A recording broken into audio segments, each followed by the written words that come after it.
భగవంతుడిని స్మరించడానికి ఏముండాలి ఆధారం? పూజా మందిరంలో కూర్చుంటే నీకు గుర్తొస్తాడా? మడిబట్ట కొట్టుకుంటే పరమేశ్వరుడు గుర్తొస్తాడా? నువ్వు విభూతి తెచ్చుకుంటేనే నీకు ఈశ్వరుడు గుర్తొస్తాడా? నువ్వు బొట్టెచ్చుకుంటేనే నీకు పరమాత్మ గుర్తొస్తాడా? అలా అయితే నీ జన్మలో నువ్వు పూజా మందిరంలో తప్ప ఎక్కడ ఉండకూడదు. నువ్వు మిగిలింది ఎక్కడున్నా నీకు అనవసరమే. అదే భక్తి అంటే, అదే ఈశ్వరానుసంధానం అంటే. ఈ ప్రశ్న నేను వేయలేదు, రామకృష్ణ పరమహంస చేశారు. ఒకడు వచ్చి మాట్లాడాడు, ఒక గృహస్థు, స్త్రీలు పాడు చేసేస్తారండి అన్నాడు. ఆ మాట నువ్వు అనకన్నాడు రామకృష్ణ పరమహంస. స్త్రీ ఆదిశక్తి, నువ్వు చూడగలిగినట్టు చూస్తే జగన్మాత నీ ఇంట నర్తిస్తోందన్నాడు. నీ ఇంట నీ కూతురునమ్మా, నువ్వు నా బాలాస్వరూపానివమ్మా అని నువ్వు అనగలిగితే నీ ఆడపిల్ల నీ ఇంట్లో బాలాస్వరూపంగా నడయాడుతోంది. చూడగలిగిన దృష్టికోణం లేకపోతే నీకు ఏదీ పూజా వస్తువు కాదు. చూడగలిగిన కన్నుంటే నీకు ప్రతి క్షణం ఈశ్వర దర్శనమే అవుతోంది. అప్పుడు పూజా మందిరంతో అస్తమానం పట్టుకు వేలాడవలసిన అవసరం నీకేముంది? ఎప్పుడూ అగ్నిహోత్రమే. అగ్నిహోత్రం వంటింట్లో ఉన్నా కాల్చేస్తుంది, బెడ్రూమ్ లో ఉన్నా కాల్చేస్తుంది, లెట్రిన్ లో ఉన్నా కాల్చేస్తుంది, మేడ మీద ఉన్నా కాల్చేస్తుంది, నీ కింద ఉన్నా కాల్చేస్తుంది. నువ్వు ఎప్పుడూ ఈశ్వరుడితో అనుసంధానం అయిపోతూనే ఉంటున్నావు. పూజ ఒకసారి ఛార్జింగ్ అంతే, దాని ముందు కూర్చుంటున్నావు. ఎందుకని? గృహస్థాశ్రమంలో ఉన్నావు కనుక విడిచిపెట్టకూడదు కనుక, అంతే. తప్పించి ఆ స్థాయికి ఎదగడానికి పూజ. అప్పుడేమవుతుంది? నువ్వు ఏం చెయ్యి? స్మరణం. ఈ స్మరణకి హద్దు ఎక్కడుందండి? నీకు ఈశ్వరుడి పట్ల భక్తి ప్రబలిపోయింది అనుకోండి. మీకు సభాముఖంగా నేను ఈ మాట చెప్పాను అని మీరు అనుకోకండి. నేను మీకు ఒక్క ఉదాహరణ చెప్తాను. మార్కండేయుడి తండ్రి మృకండు మహర్షి. దీన్ని పరమభక్తితో మాత్రమే అర్థం చేసుకోండి. నేను వేరొక ప్రయోజనానికో వేరొక చెత్త మాట మాట్లాడడానికో నేను ఈ విషయం ప్రస్తావన చెయ్యట్లేదు. మృకండు మహర్షి భార్యతో సంగమం చేస్తున్నాడు. సంగమం చేస్తుండగా భార్యా సంగమం జరుగుతోంది. జరుగుతున్నప్పుడు తనలో ఉన్నటువంటి 72,000 నాడులు తృప్తిని పొందితే పురుషుని యొక్క వీర్యము స్ఖలనమై మృకండు మహర్షిలోంచి మృకండుని యొక్క భార్యలోకి వెడుతోంది. వెడుతున్నప్పుడు మృకండ మహర్షి చేసిన విషయం ఏమిటో తెలుసా అండి? ఈశ్వర, మూత్రనాళము గుండా మూత్రము పోతుంటే అదే మూత్రనాళము గుండా నా వంశోద్ధారకుడైనటువంటి కుమారుడు జన్మించడానికి అవసరమైన రీతిలో నా శరీరము నిండా విడీకృతమైన తేజస్సునంతటి తీసి సర్వావయవముల నుండి కదిపి హృదయస్థానము నుండి కూడా కదిపి, లేకపోతే కొడుకు పుట్టరు, హృదయస్థానము నుండి కూడా కలిపి ఆ తేజస్సుని అదే మూత్రనాళము గుండా నా భార్యలోకి ప్రవేశపెడుతున్నావు. ఇది కదా ఈశ్వరాన్ని దక్షత అని ప్రార్థన చేశాడు. పరమభక్తుడైనటువంటి మార్కండేయుడు జన్మించాడు. స్మరణ మనకు హద్దు ఎక్కడుంది నాకు చెప్పండి ఇప్పుడు? అప్పుడు కూడా స్మరించాడు మార్కండేయుడి తండ్రి మృకండు మహర్షి. ఇది స్మరణం. అందుకే స్మరణ మనకు ప్రహ్లాదుడిని చెప్పాడు. పానీయంబులు త్రాగుతున్ కుడుతున్ భాషించుతున్ హాసలీలా నిద్రాగులు చేయుతున్ తిరుగుతున్ లక్షించుతున్ సంతత శ్రీనారాయణ పాద పద్మజబలి చింతామృతాస్వాద సంధానుండై సురారిషితుడు. ఆయన మరిచిపోయాడు ప్రపంచాన్నంతటిని. ఎప్పుడు మంచినీళ్లు తాగుతుండేవాడు. ఆహాహా తండ్రి, ఎక్కడివయా ఈ నీళ్లు? సంజీవనం సమస్తస్యా జగత సలిలాప్తికా భవయిత్యుచ్యతే మూర్తిర్భవస్య పరమాత్మనః అంటుంది లింగపురాణం. ఈశ్వరుడు నీటి రూపమై ఉన్నాడు. ఈశ్వరుడు ఇక్కడ దాహ రూపంలో వాయు రూపంలో ఉన్నాడు. దాహ రూపంలో ఉండి నీళ్లు తాగరా అని చెప్పాడు. నీటి రూపంగా ఆయనే వచ్చాడు. తాగే శక్తిగా ఆయనే మారాడు. ఈ నీళ్లు లోపలికెళ్ళి దాహాన్ని తీర్చిన వాడిగా శరీరాన్ని నిలబెట్టిన వాడు వాడయ్యాడు. బయట ఉష్ణోగ్రతకి సరిపోయేటట్టు చెమట రూపంలో రేడియేషన్ వాడు చేస్తున్నాడు. ఘన పదార్థానికి తగిన ద్రవం పడకపోతే వెక్కిళ్లుగా వాడు వస్తున్నాడు.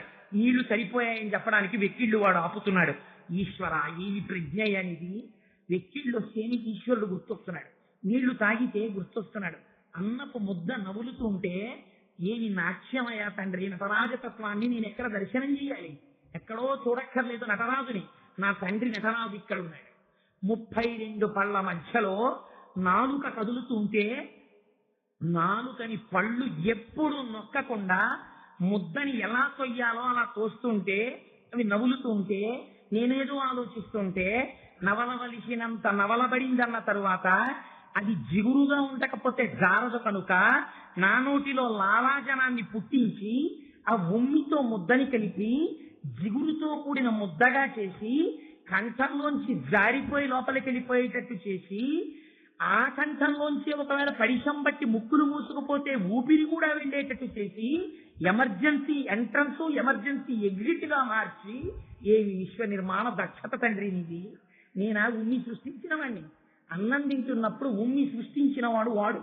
నేను ఏది కనబడితే అది తినేస్తే అది కడుపులోకి చేరిన తర్వాత సూక్ష్మక్రిముల్ని చంపడానికి లోపల ఉన్న కాలేయంలోంచి పిత్తాశయంలోంచి రకరకాల రసాయనాన్ని సృష్టించి క్రిములను చంపి కవ్వంతో తిప్పి ఆహారాన్ని పచనం చేసి శుద్ధమైన పదార్థాన్ని నెత్తుట్లోకి పంపి పనికి మాలినటువంటి చెత్తనంతటి నువ్వు ప్రతి అరగంటకి తింటున్నా వాడు మాత్రం చెత్తంతా పోగే చోట పెట్టి చీకటి పడ్డాక నిప్పెట్టినట్టు తెల్లవారగానే మళ్ళీ వీడు పనిలోకి పోతాడు, ఎప్పుడో వస్తే ఇబ్బందని తెల్లవారేటప్పటికి నీకు నెప్పి లేకుండా చెత్తనంతటి పైకి తోస్తున్నవాడు పరమాత్మ. వాడు ఉపకారం చేయకపోతే మనకు బతుకెక్కడుందండి? అంత దుర్గంధభూయిష్టమైనటువంటి పదార్థం లోపలుంటే దుర్గంధం బయటికి రాకుండా శాసనం చేస్తున్నవాడు పరమాత్మ. వాడికి కృతజ్ఞత ఉండద్దు నీకు. అందుకని ఇప్పుడు ఏమైంది? స్మరణం. ఇప్పుడు నీకు భగవంతుణ్ణి స్మరించడానికి ఏ ఉండాలి ఆధారం? పూజామందిరంలో కూర్చుంటే నీకు గుర్తొస్తాడా? మడిబట్ట కొట్టుకుంటే పరమేశ్వరుడు గుర్తొస్తాడా?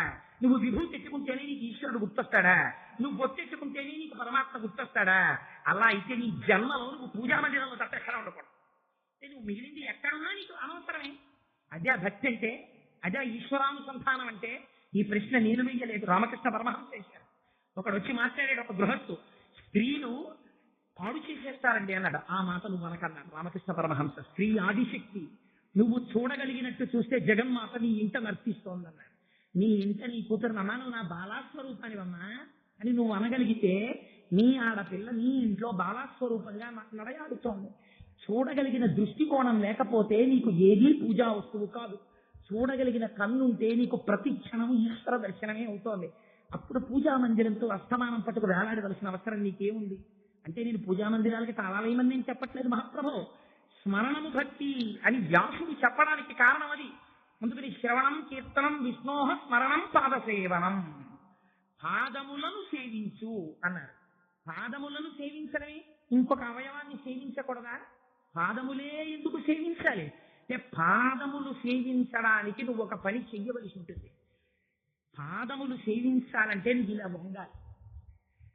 ఒకడు ఒక మహాత్ముడి దగ్గరికి వెళ్తాడు. వెళ్ళి వాడిలో ఉన్నటువంటి మిగిలిన గుణాలన్నీ వాడికి జ్ఞాపకానికి వస్తాయి.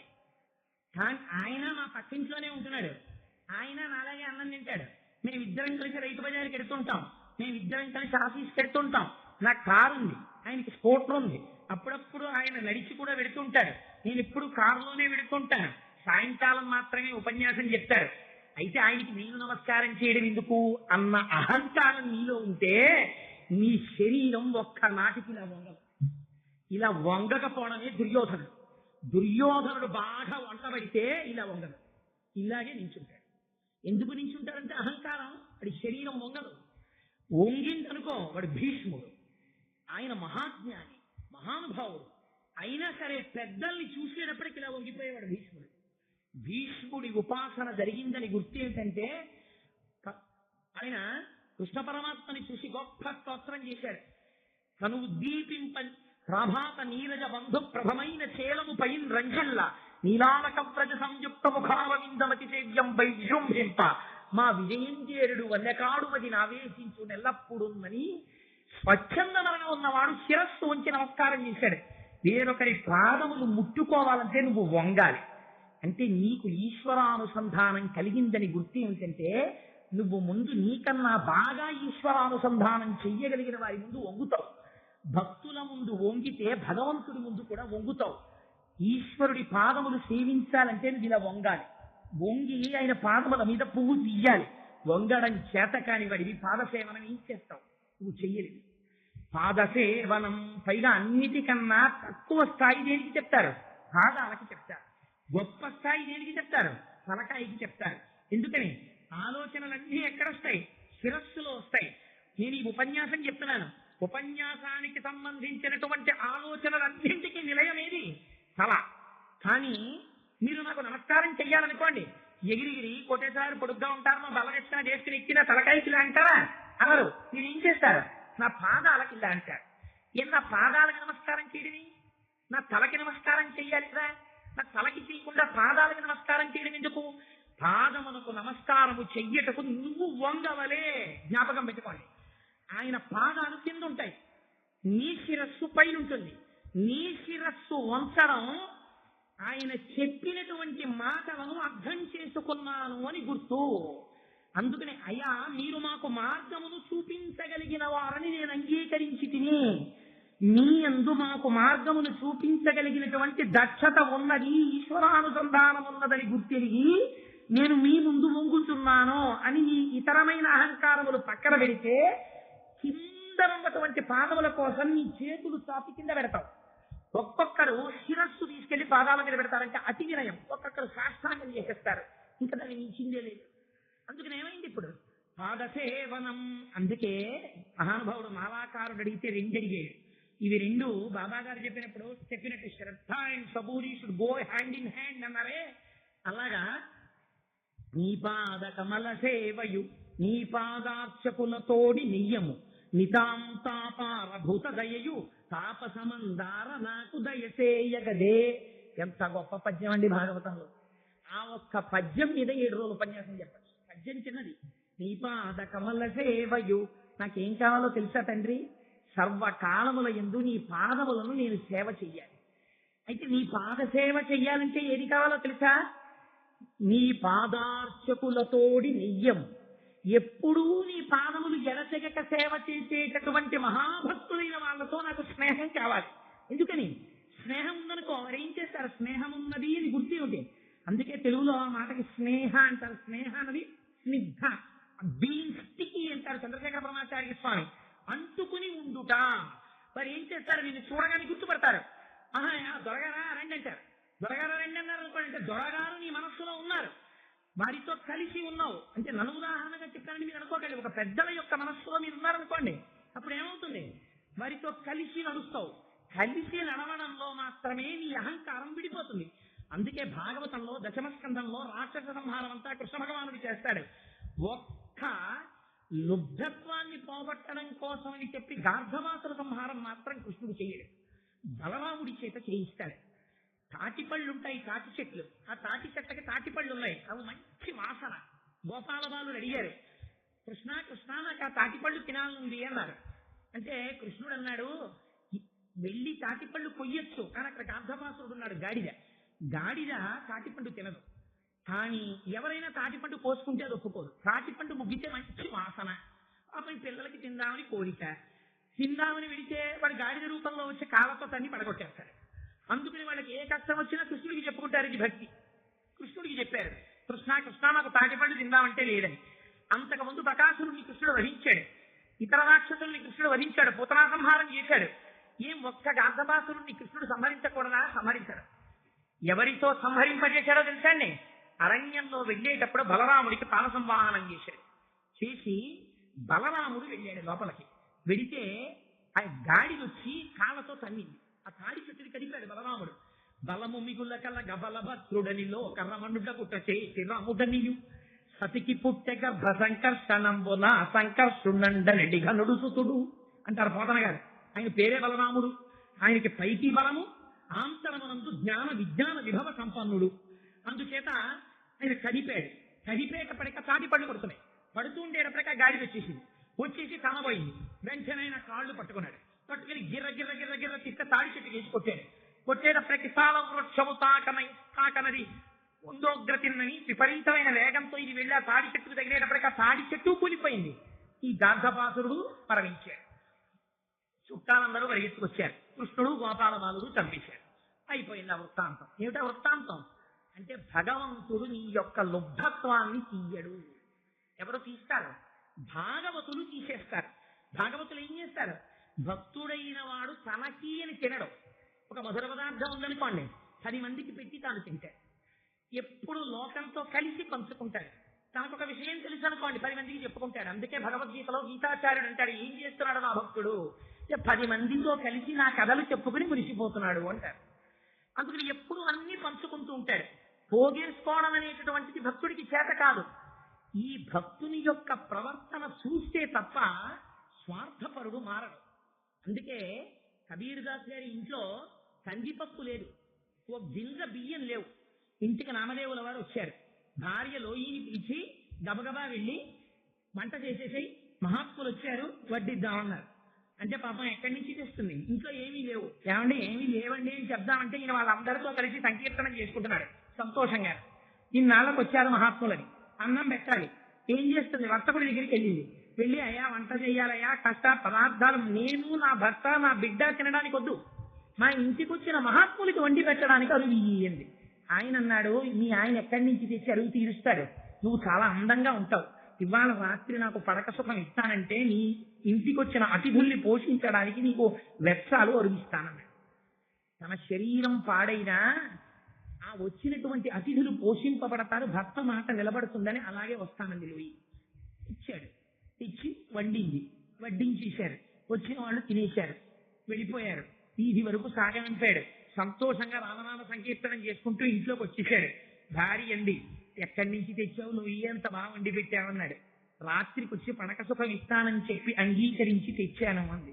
కబీర్దాస్ గారు అన్నారు, ఇందులో ఏమున్నాయి, చర్మము రక్తము మాంసము కొవ్వు అస్థి శుక్ల మేధ అనబడేటటువంటి 7 పదార్థముల సంఘాతం. ఇటువంటి మాంసపు ముద్దని తీసుకెళ్లి 1 గంట సేపు ఆయన పక్కన పడుకోబెడితే ఇంతమంది మహాత్ములు తినడానికి వెచ్చాలిచ్చాడా, ఎంత ఉదార పురుషుడు. అమ్మో చీకటి పడిపోయింది, నిన్ను తీసుకెళ్లాలి రా అన్నారు. బయట వర్షం పడుతోందండి అని ఆవిడ. నేను గొడుగు పడతాను రమ్మన్నాడు. గొడుగు పట్టి తీసుకెళ్లాడు కబీర్దాస్ గారు. ఆవిడ వస్తుంది అనుకోలేదు. వర్తకుడు తలుపు కొట్టింది, తలుపు తీశాడు. తల్లి కొంత తడిసిపోయి ఉంది. ఆశ్చర్యపోయాడు, అదేమిటి ఇంత వర్షంలో ఎలా వచ్చావు అన్నాడు. నా భర్త తీసుకొచ్చారు గొడుగు పట్టి అంది. నీ భర్తకి ఈ విషయం తెలిసే తీసుకొచ్చారా అంది. మా ఇంటికొచ్చిన మహాత్ములైనటువంటి అతిథులకు అన్నం పెట్టడం కోసమని వెచ్చాలు అరువిచ్చి 7 ధాతువుల సంధానమైనటువంటి ఈ శరీరాన్ని 1 గంట నీ పక్కన పడుకోబెడితే అంత గొప్ప ఉపకారం చేసిన నువ్వు కోరిన ఈ చిన్న కోరికకి నా భర్త సిగ్గుపడ్డాడు అంది. తెల్లబోయి బయటికి వచ్చి చూశాడు. రామనామ సంకీర్తనం చేసుకుంటూ నిలబడి ఉన్నారు కబీర్దాస్ గారు. వెంటనే వచ్చి ఆయన పాదాల మీద పడిపోయాడు. తన ఐశ్వర్యాన్ని పేదలకి దానం చేసి కబీర్దాస్ గారికి శిష్యుడైపోయాడు. ఇప్పుడు చెప్పండి, అంతకుముందు లేడా ఈశ్వరుడు? ఉంటాడు. మార్చగలిగినది మహాత్ములే మారుస్తారు లుబ్ధగుణాన్ని, వారు తప్ప ఈశ్వరుడు కూడా దాన్ని తీయడం చాలా కష్టం. అందుకే పెద్దలు ఏం చెప్పారంటే, శ్రవణం కీర్తనం విష్ణోహ స్మరణం పాదసేవనం. మహాత్ములకు తద్దిద్ది ప్రణిపాతేన పరిప్రశ్నేన సేవయా. రామాయణంలో వాల్మీకి మహర్షి అంటారు, సత్యేన లోకాంజయితి దీనేన్ దానేన రాఘవ గురువున్ శుశ్రూషయ ధనుషాయుధి శాస్త్రవాన్. గురువులను సేవించి గెలిచాడు రామచంద్రమూర్తి.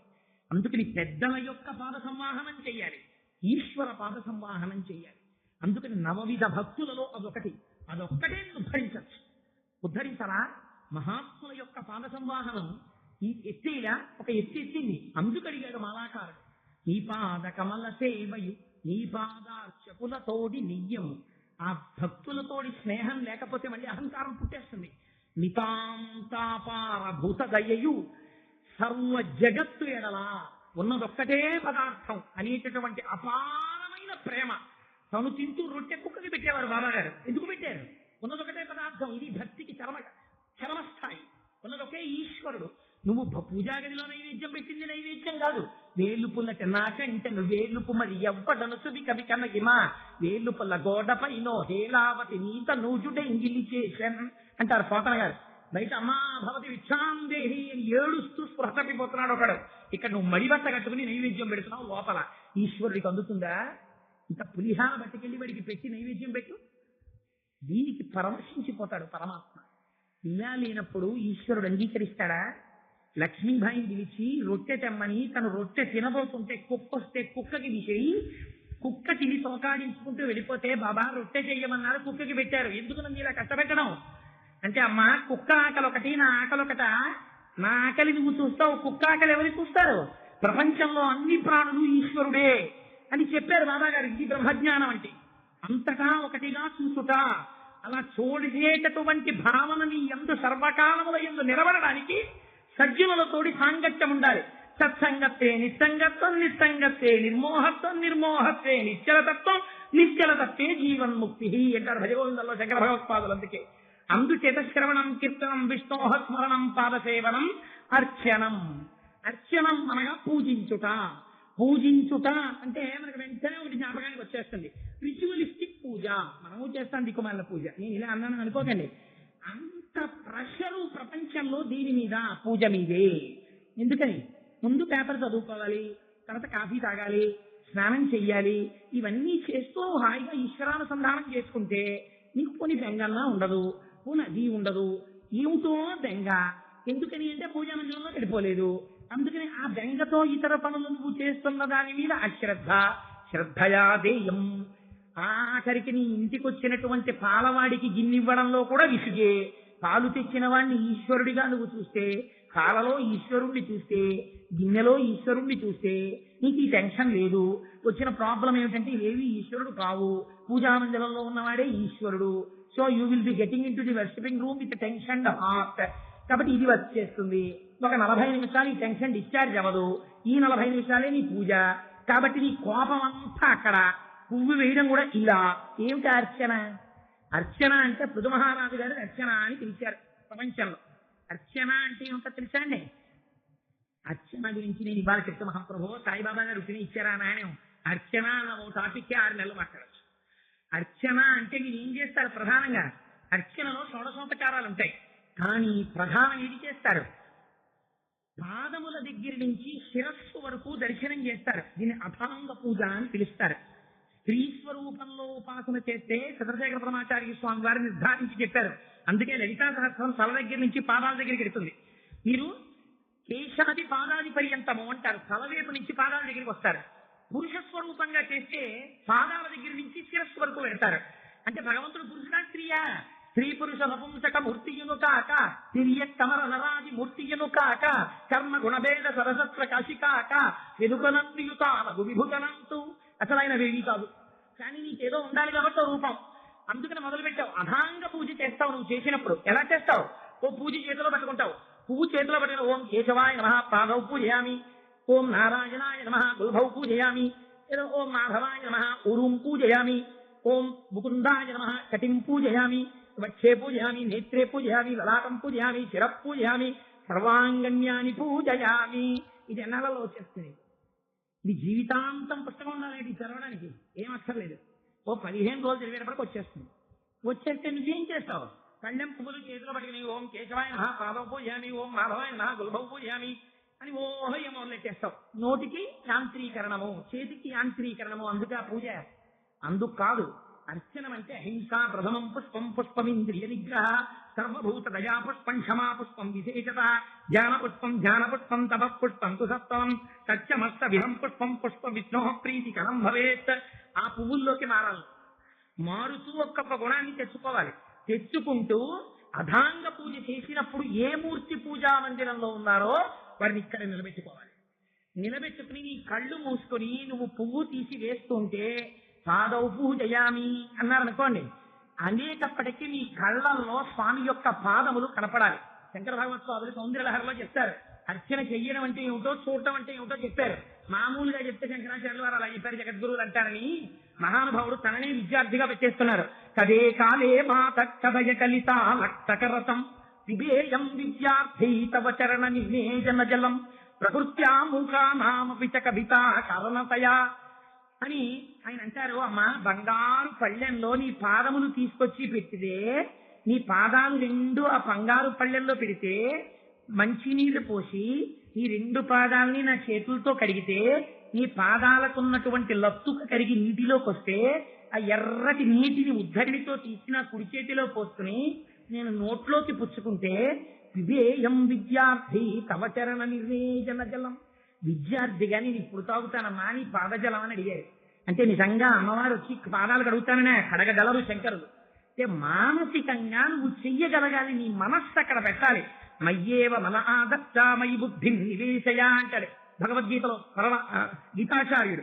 నీ మనస్సు అక్కడికి వెళ్ళాలి. అథాంగ పూజలో నువ్వు ఇక్కడ దర్శనం చేసి వేస్తుంటే ఆపాదమస్తకం నువ్వు చెప్పేయగలగాలి. నీకు ఇక్కడ దర్శనం అయిపోతుండాలి. శిర పూజయామి, సర్వాంగన్యాని పూజయామి అనేటప్పటికీ ఇక్కడ నీకు దర్శనం అవ్వాలి. అలా అయిందో సంసార భ్రమణ పరితాపోపశమనం వసంతి మచ్చేతో హృదవి శివానందలహరి. అప్పుడు నువ్వు అపారమైన ఆనందాన్ని పొందుతావు. అందుకొచ్చింది అథాంగ పూజ.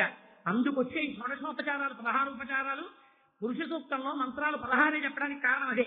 అందుకని 16 మంత్రంతో వచ్చేటప్పటికీ మంత్రపుష్పం వచ్చేస్తుంది. వచ్చేసి జ్ఞానంలోకి వెళ్ళిపోవాలి. అది అర్చన అంటే రహస్యం. ముందు ఏం చెప్తావు? ఆవాహయామి అంటావు. ఇంతకుముందు ఇక్కడ లేవు స్వామిదా అని పిలుస్తావు. అసలు అర్చన గమ్మత్తు తెలుసా అండి. ఆవాహయామితో కూడా కొంతమంది ప్రారంభించారు. అసలు ప్రారంభమే రమించిపోవడం అర్చనలో. ఇవాళ శనివారం మీరు పూజా మందిరంలో కూర్చుంటే ఏం చేస్తారు?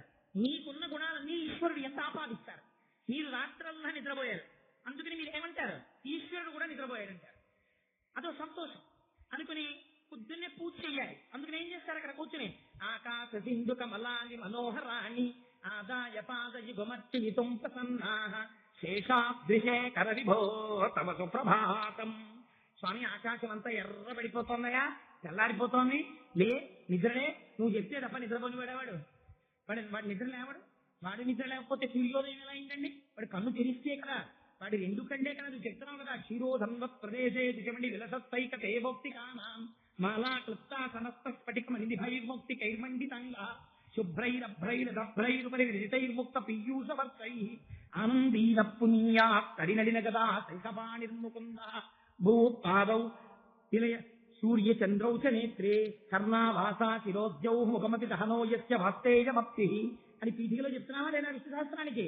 అందుకని ఆయనకి సూర్యచంద్రులు కన్నులయ్యి ఉన్నారు. సూర్యుడు ఎక్కడి నుంచి వచ్చాడు? నువ్వు సుప్రభాతం చెప్తే అంటే నీ భక్తి. మీరు స్వామి నిద్రలే నిద్రలే నిద్రలే. అర్చన అంటే సుప్రభాతమే. మీరు స్వామి నిద్రలే. మీరు ఎంత పింకితనం అనుభవించాలి. బయట నుంచి ఎంత లగ్నంగా నిద్ర లేవట్లేదు. ఈయనకి ఇలా కాదు, ఇలా చెప్తే లేవడం. యశోదాదేవి వచ్చేస్తోంది, అదిగో అందరూ కూడా చల్ల చేసేసుకుంటున్నారు అని కృష్ణావతారం గుర్తు చేద్దాం. కృష్ణావతారం గుర్తు చేస్తే ఆ అవతారంలో పెరుగు చల్ల చేస్తూ ఉంటే ఆ కవ్వాల చప్పుడు వినపడితే గభాల నిద్రలేస్తాడు అమ్మ గుర్తొచ్చి అని చెప్పి యోషా గణీన వరదగ్ని విమధ్యమాని ఘోషాలయేషుట దివంధన తీవ్ర ఘోషా రోషాత్ కలిం విధతే కబుభస్త కుంభా శేషాదృశే కరవిభో తవ సుప్రభాతం. స్వామి అదిగో పెద్ద పెద్ద కుండల్లో నువ్వు శ్రీయప్పతివి కదా, నువ్వు పుట్టడం వల్ల ఐశ్వర్యం ఎక్కువైపోయింది. పెరుగు బాగా తోడుకుంది, అందులో కవ్వం దింపారు, చల్ల చేస్తున్నారు. ఛర్ఛస్ అని శబ్దం వస్తోంది. కొండకి కవ్వానికి యుద్ధం వచ్చిందా అన్నట్టుగా ఉంది ఆ శబ్దం. ఆ శబ్దం నీ కృష్ణావతారం నాటిది. అది వినైనా గుర్తు రావట్లేదా? లే లే లే అంటారు. ఇప్పుడు ఏమైంది అర్చన? మీరు పొంగిపోతే ఈశ్వరుడు నిద్రపోతున్నాడు అనుకుంటే లేపడంతో మొదలుపెట్టి లేచాడు. ఔపచారిక స్నానం సమర్పయామి. ఏదో స్నానం చేయమంటారు. స్వామి స్నానం చేశారు. మీరేం చేస్తారు? స్నానం చేసి ఆఫీస్కి వెళ్ళిపోరుగా, బట్టలు కట్టుకుంటారు. అందుకని ఆయనకి కూడా వస్త్రయుగ్మం సమర్పయామి. ఏమంటే పండక్కి నేనే ఒకసారి కొనుక్కుంటాను, రోజు నేను ఎక్కతానండి, వెంగెట్టుకోకు. అక్షత విరిగిపోని బియ్యానికి పసుపు రాస్తే అందులో అన్నీ వచ్చేస్తాయి. అందుకని వస్త్రయుగ్మార్థం అక్షతాన్ సమర్పయామి. ఇక్కడ దర్శనం చేయి. ఆకుపచ్చటి పట్టు చీర, ఎర్రటి బోర్డర్, దాని మీద అదే మ్యాచింగ్ ఆకుపచ్చటి పట్టు జాకెట్. అమ్మవారికి అట్టపెట్టె విప్పి మొలతాడు ఇలా లాగి చందన పెట్టికి అట్టపెట్టి మూత తీసి అమ్మవారి దగ్గర బంగారు పళ్ళెంలో పెట్టి అమ్మ ఆకుపచ్చటి పట్టు చీర కట్టుకుని జాకెట్ చేసుకుని అక్కడ కూర్చుందమ్మ. ఇప్పుడు ఏమైంది? నీకు మానస పూజ అక్షత కొంచెం వచ్చేసింది అంతే. అది అమ్మవారు నిజంగా ఇదే కట్టుకుంటుంది నీ మనస్సు అన్నిటి. అందుకని ఏమైంది? అర్చనలో వస్త్రం ఇచ్చావు, యజ్ఞోపవీతం ఇచ్చావు, దీపం చూపించావు. అసలు ఆ దీపం చూపించడమే పెద్ద కథ. అందుకని దీపం చూపించావు, ధూపం చూపించావు. ఆఖరికి నువ్వెలా కొంచెం టిఫిన్ తినేలాడతావో అలాగే ఆయనకు కూడా కొంచెం టిఫిన్ పెట్టాలి. అందుకని మహానైవేద్యం మధ్యాహ్నం భోజనం అయ్యే టైంలో చెయ్యాలి. అందుకని ఇప్పుడేం చేస్తావు? నువ్వెలా తింటావో అలాగే ఆయనకి కూడా అవసర నైవేద్యం అంటే కొంచెం టిఫిన్ పెట్టాలి. 10 అయిపోతావు, ఆఫీస్కి వెళ్ళిపోతావు, 10 అయిపోతే. అందుకని చెప్పేసి ఈ ఆవిడ ఏం చేస్తుంది? ఇంట్లో ఎవరో వచ్చారు, మాట్లాడుతూ కూర్చున్నావు, ఏమంటే ఒక్కసారి అంటుంది. ఏదో పనున్నట్టు వంటింట్లో కడతావు. ఏమిటే అంటావు. మళ్ళీ టైం అయిపోతుంది అని వెళ్ళిపోతారు. ఇడ్లీ తినిపించాను, ఆయన ఇంకా పంపించేసి కొంచెం టిఫిన్ తినండి అంటుంది. ఎందుకని? నువ్వు టిఫిన్ తినడం మీద ఆవిడికి శ్రద్ధ. అంతేగాని 10 గంటలకి తీసుకొచ్చి 4 ఇడ్లీ రారేసి తినండి అంత కదా. అంటే మెల్లిగా తినండి, వెక్కిళ్ళు వస్తాయి, మెల్లిగా తినండి అంటుంది. నువ్వు పెట్టే నైవేద్యం కూడా అలాగే పెట్టాలి. ఓం ప్రాణాయ స్వాహ, ఓం అపానాయ స్వాహ అని స్వామి వెక్కిళ్ళు వస్తాయి. మధ్య పానీయం సమర్పయామి. కొంచెం మధ్యలో మంచినీళ్ళు తాగు. అయిపోయిందా? ఉత్తరాపోసనతో పయామి. మళ్ళీ కొంచెం మంచినీళ్ళు తాగు. హస్తౌ ప్రక్షాళయామి, చేతులు కడుక్కో. పాదౌ ప్రక్షాళయామి, కాళ్ళు కడుక్కో. ఇదంతా అర్చన. అర్చనలో షోడశోపచారాల్లో ఒక్క ఉపచారం దగ్గర మీ మనస్సు నిలబడింది అనుకోండి, అయిపోయింది, మీ జన్మ ధన్యమైపోయినట్టే. ఎక్కడవుతోంది మనకి? ఎన్నేళ్ల నుంచి చేసేస్తున్నాం పూజ. ఎక్కడ స్టకప్ అయింది మనసు? ఎప్పుడైనా అయింది అలాగా? అవదు. అవలేదంటే యాంత్రీకరణం అయిపోయింది పూజ. అందుకని అర్చనం, వందనం ఇక్కడ ఆఫ్ చేసేస్తాను. ఎందుకంటే ఇప్పటికే నేను గబగబా పరిగెత్తి ఏవో కొన్నిటిని పూర్తి చేస్తున్నాను తప్ప నిజంగా పూర్తి అయ్యేవా? ఒక్కనాటికి పూర్తవు. శ్రవణం అన్నదాని అసలు భక్తి అంటే ఏమిటి, సామాన్య భక్తి అంటే ఏమిటి, విశేష భక్తి అంటే ఏమిటి, రాజస భక్తి, తామస భక్తి, సాత్విక భక్తి, భక్తి జ్ఞానం ఎలా అవుతుంది, భక్తి శ్రవణమా, భక్తి నిర్గుణమా, ఉపాసన ఎలాగా, ఇది మొదలెడితే అదే 3 నెలలు పడుతుంది. మీలో చెప్పాలి కాబట్టి దాని యొక్క గొప్పతనం గురించి ఇవాళ పరమ పవిత్రమైన రోజు బాబా గారు 9 నాణాలు ఇచ్చారని మనం చెప్పుకున్నాం కాబట్టి దాని గురించి ప్రస్తావన చేయడం కోసం మీరు అసాధ్యం కూడా బొత్తుగా ఒకటి చెప్పిపోయారు శ్రవణం అన్నాడని చెప్పేసి అంటారని ఒక 4-5 కదిపానంతే. అర్చనం, వందనం. వందనం అంటే నమస్కారం. వందనం దీనికి ఎవరిని చెప్తారు? అక్రూరుని చెప్తారు వందన భక్తి. ఏం చేశాడు అక్రూరుడు? ఏమిటి అక్రూరుడు నమస్కారం చెప్పండి నాకు. అక్రూరుడు మనందరికన్నా గొప్పగా ఏమైనా నమస్కారం పెట్టాడని ఎప్పుడైనా చెప్పారా? భాగవతంలో 10వ స్కంధంలో ఈ రహస్యం ఉంది. అక్రూరుడు నమస్కారం ఇలా చేశాడు.